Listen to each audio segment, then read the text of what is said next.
isama yung mga classmate ko. Yan sila, yan, nagpalit sila ng damit para sa hip-hop mamaya. At dito nga guys is tuturuan ako ng classmate ko kung paano daw gumawa ng vlog. My life, ay sila lang nagsasalita. Oo, gagi. Voice over lang. Diba? Pwede yun, diba?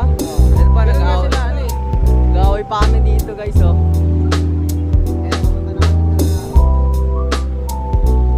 Apakalamig ka ba? Lamig gaggers! At pabalik na nga kami ng school guys. Nandito na nga kami. Paakit na kami ng overpass. Ayan.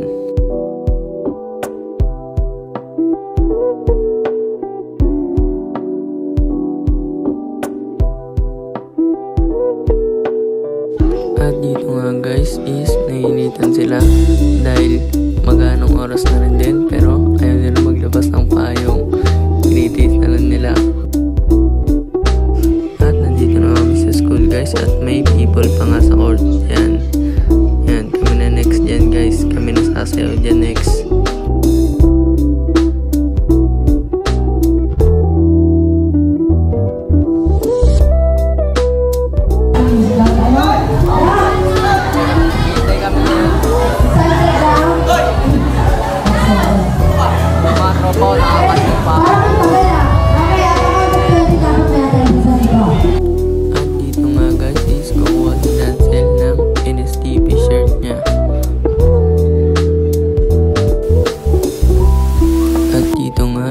Palabas na kami ng school.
Is pauwi na nga ako. Patsakay na nga ako ng tricycle ko. At yan, nakita ko na nga ang sasakyan ko.